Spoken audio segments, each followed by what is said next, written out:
तीसरी कहानी।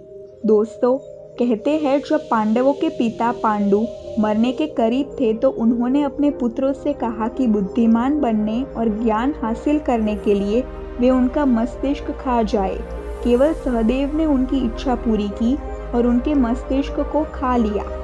सबसे पहली कहानी। जब कौरवों की सेना पांडवों से युद्ध हार रही थी तब दुर्योधन भीष्म पितामह के पास गया और उन्हें कहने लगा कि आप अपनी पूरी शक्ति से यह युद्ध नहीं लड़ रहे हैं। भीष्म पितामह को काफी गुस्सा आया और उन्होंने तुरंत 5 सोने के तीर लिए और कुछ मंत्र पढ़े। मंत्र पढ़ने के बाद उन्होंने दुर्योधन से कहा कि कल इन 5 तीरों से वे पांडवों को मार देंगे।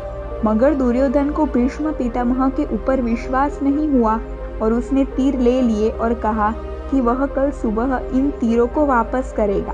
इन तीरों के पीछे की कहानी भी बहुत मजेदार है। भगवान कृष्ण को जब तीरों के बारे में पता चला तो उन्होंने अर्जुन को बुलाया और कहा कि तुम दुर्योधन के पास जाओ और 5 तीर मांग लो।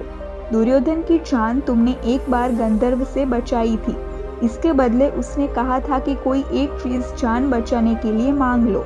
समय आ गया है कि अभी तुम उन 5 सोने के तीर मांग लो। अर्जुन दुर्योधन के पास गया और उसने तीर मांगे। क्षत्रिय होने के नाते दुर्योधन ने अपने वचन को पूरा किया और तीर अर्जुन को दे दिए। दूसरी कहानी। द्रोणाचार्य को भारत का पहला टेस्ट ट्यूब बेबी माना जा सकता है। यह कहानी भी काफी रोचक है। द्रोणाचार्य के पिता महर्षि भारद्वाज थे और उनकी माता एक अप्सरा थी। दरअसल एक शाम भारद्वाज शाम में गंगा नहाने गए, तभी उन्हें वहां एक अप्सरा नहाती हुई दिखाई दी।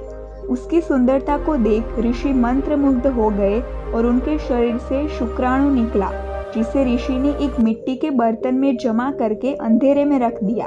इसी से द्रोणाचार्य का जन्म हुआ। तीसरी कहानी।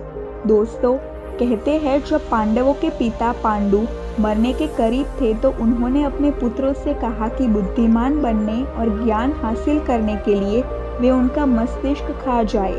केवल सहदेव ने उनकी इच्छा पूरी की और उनके मस्तिष्क को खा लिया।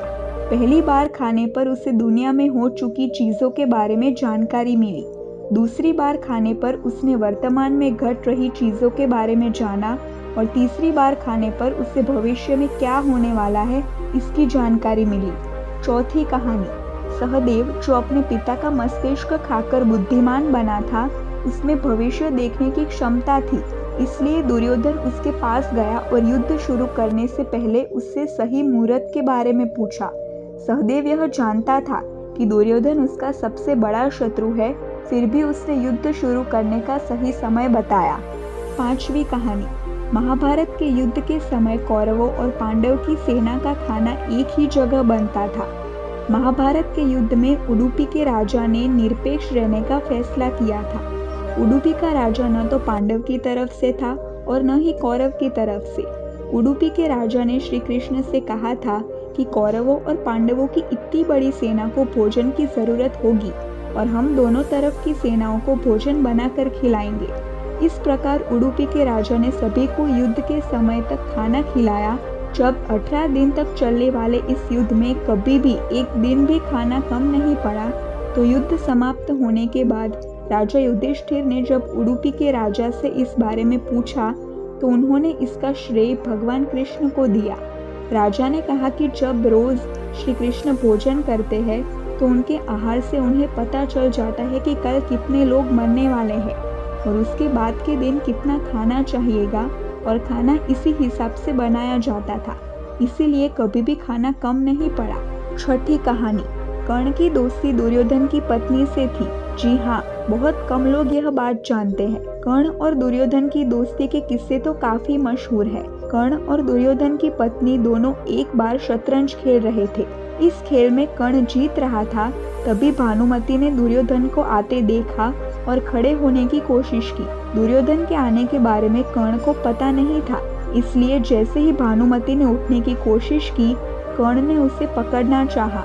भानुमति के बदले उसके मोतियों की माला उसके हाथ में आ गई और वह टूट गई। दुर्योधन तब तक कमरे में आ चुका था।